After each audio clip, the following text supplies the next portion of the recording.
Alrighty you guys, welcome to today's video. In this video we are going to be doing an intake install on Whitney's 07 Legacy GT, another one of her Christmas presents.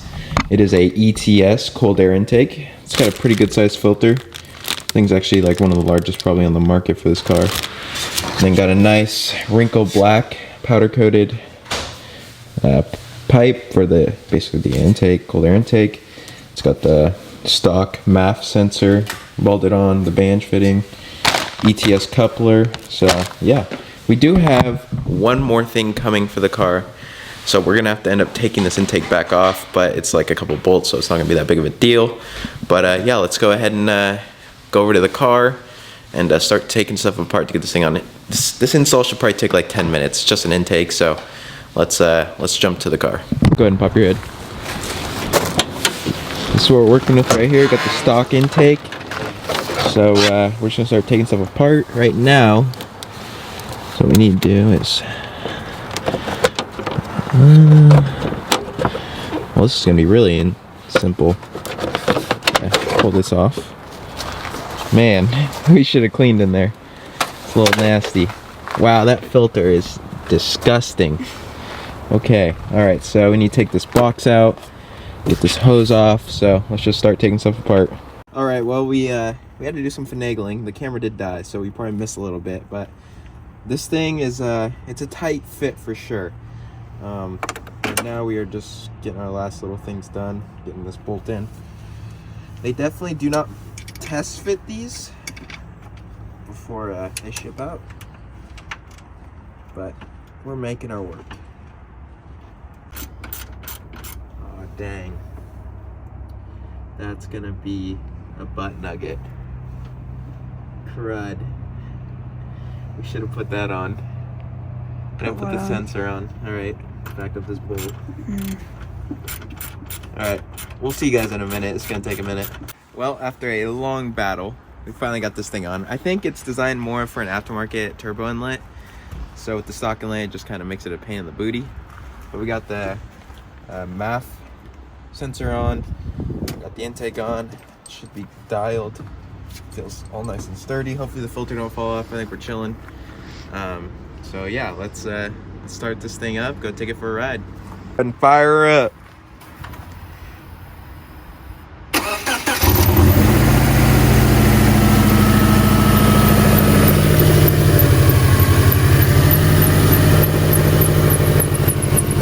Got a squealy serpentine belt. We're gonna have to get that fixed. But there she is, ETS intake. Pretty sweet. We got a AVO turbo inlet coming on, so we'll go ahead and get that installed in the next video. But for now, we're just rocking with the ETS intake. Pretty sturdy. Filter's way too big. Filter's way too big for running the stock turbo inlet. We'll see if anything changes once we get the new turbo inlet. Maybe this pipe will just slide right into the existing inlet. So we'll see about that. But right now we're gonna go ahead and let it warm up and then take it for a quick rip and see if there's any difference. All right, you guys, this thing sounds insane.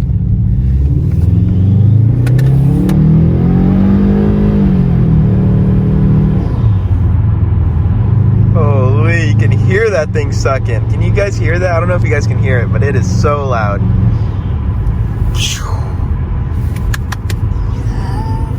You like? Sounds great. Well, unfortunately, that intake is not going to work on the car, so we have to send it back. I talked to ETS. I guess it's set up for a MAF. So it's set up for the stock MAF, but the MAF hole in it is actually bigger, so it needs to have a custom tune done to actually make that intake work. So we're sending that back. We just drove 2.5 hours to Astoria, Oregon, and we are picking up a Cobb Acessport for a steal of a deal. So hopefully this thing works. Hopefully we're all dialed in. This dude has some insane Subarus. He's got 2 STIs. Should be here in like a couple minutes, like 2 minutes. So hopefully pick that up and then where? Right there. Oh yeah, probably. Alright, I think he's here, so we'll go ahead and see you guys after we get this thing.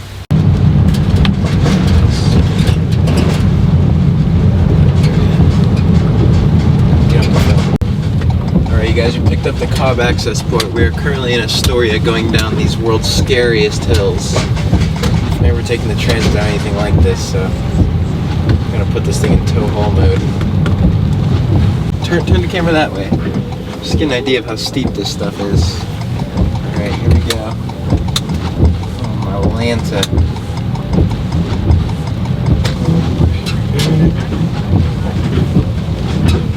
Oh, man, got this.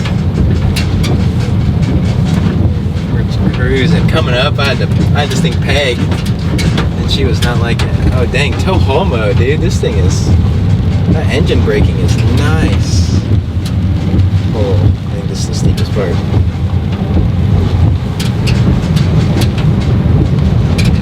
That engine braking is gnarly. Heck yeah. Dang, shout out to Ford with their engine braking on this Transit. That is so nice.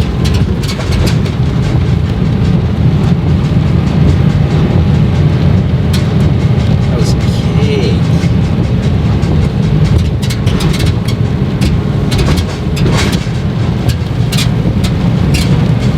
Sweet little town we're in. Good old Astoria. If you know, this is where the Goonies was filmed. Besides that, there's really nothing to it.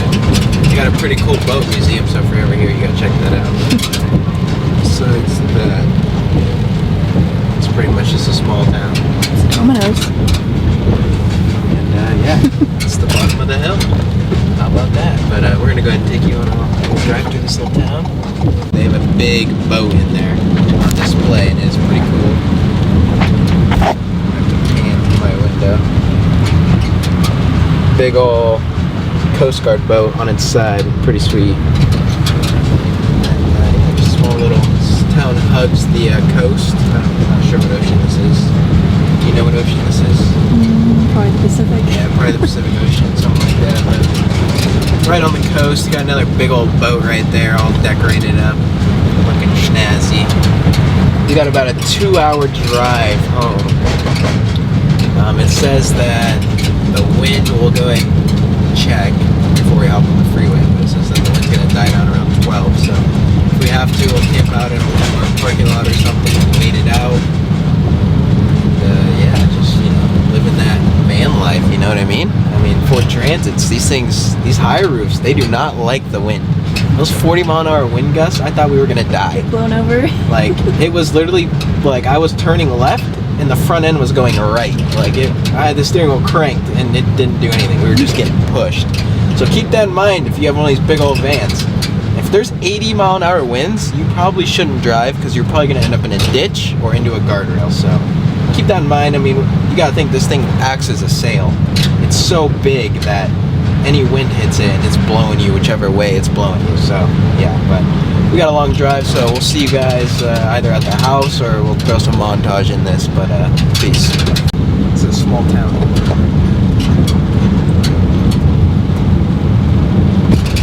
This is the next day from us picking up the Cobb Acessport. We're going to go ahead and clean up Whitney's stock air intake, get it looking all nice and new. And then we'll pull the ETS intake off and throw our stock one back in and go stage one with the Cobb Acessport. So yeah, we're gonna go ahead and start cleaning this thing up because it is disgusting. It's probably never been cleaned. So we're gonna throw you guys on the tripod and hit you guys with a quick time lapse.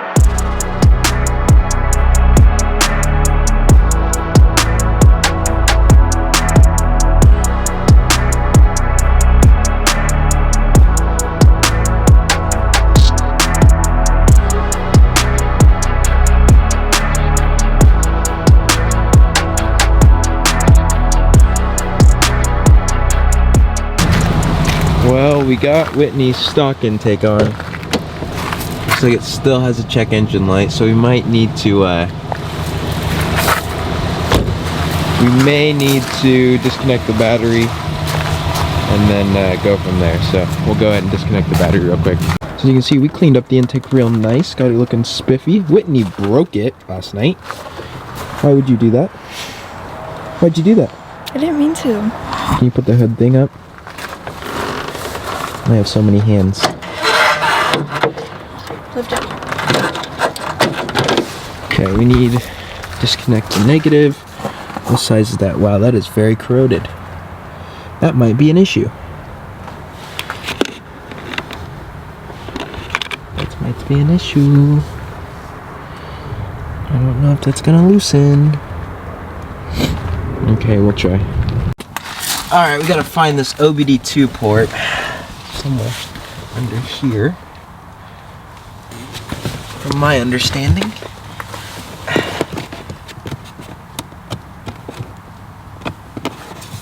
But where?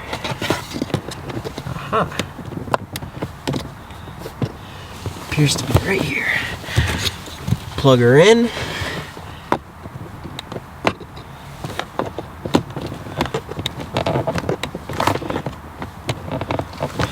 Should be plugged in, and then I guess a lot of people run it through the center console right here. We're going to start the install process. Now the Acessport is going to make sure that this is the correct car. Okay, and then it says a 10 amp car battery charger is recommended. So we'll go ahead and plug this thing in real quick, just to be sure the car does not die in the process of this.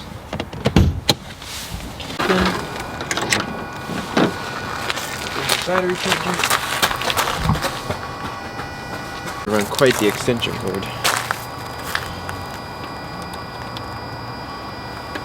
Black, red. Now we grab an extension cord. Okay, we rolled the window down just because we used to have to do this with the BMW. So, okay. 10 amp car battery charger is recommended. Please turn off headlights and climate control and connect the battery charger before proceeding. Without charging, we drain the battery and leave vehicle inoperable. Continue. It's starting. Saving the factory ECU data in case you ever need to flash it back. So. Alrighty, you guys. Why are you standing all the way over there? It's not gonna blow up. You scared? No. Are you scared? I'm scared. Terrified. How terrified? Turn it on. Alright. Let's turn this bad boy on. I said give it at least 15 seconds. We gave it about a minute. Okay. Here we go. No? This fool over here eating a chicken bake. Haha. How's that chicken bake? Okay. Don't put that in. Oh, it's going in. She grubbing. We got her started. The camera ran out of storage, so that was great. But so far, it sounds fine. I think we're chilling. Look how clean this engine bay be looking now. We get a quick little engine bay detail on this thing. Put the stock intake back in. No more ETS. Sad days. No more cool noise. The filter on this thing was disgusting. I blew the hell out of it out. It still needs a new one, so we'll be putting a new stock filter in for now. I just don't want to mess with this whole freaking MAF sensor that is very, very sensitive. So we're just going to leave that. But yeah, we're going to go ahead and take this thing for a rip here in a minute. Let it warm up and see if we notice the difference. Alright. She is freaking out right now. For no reason.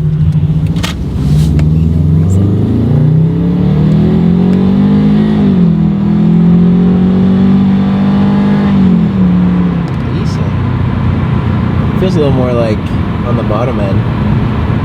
It's got a little more torque down there. I saw like 11 psi, I think. So I could tell you weren't fully ripping on her. What's up with that? What? We didn't hit peak boost. I'm not trying to. Alright, you guys. So Whitney was being a big baby and did not want to get on it. So she did eventually give her a little bit of beans. It wasn't until it was probably like 5-6 hours later, we were headed back from somewhere, and out of nowhere she just gave it the beans, so I didn't have any recording going on or nothing, and she probably won't do it again. So I mean, I think we hit 15 like 15.3 psi. I'm not sure if it's over boosting or not. I don't know what the limit is. I'll have to look. But yeah, we saw 15.3 psi. I think stock is 13.5, I believe. Max boost, peak boost. So we hit 15.3. I'm not sure if like the peak boost is 16. I don't know how hard she was getting on it. So we did see 15.3. At least that's what the Cobb told us. It could not be quite accurate, but I'm sure it's pretty close. But other than that, I hope you guys enjoyed the video. We will be doing a down pipe, up pipe, probably a header, and maybe a couple other things performance mod wise, and then we're gonna leave it alone at least until something probably happens to it, and then we'll go a little deeper into it. But after that, we'll probably go coilover, suspension, and wheels. So yeah, that'll be like the big things that are coming next, cosmetic stuff. So stay tuned for that. It's gonna take time, you know, stuff is not cheap. But thanks for watching. I hope you guys enjoyed, and I'll see you guys in the next one. Peace.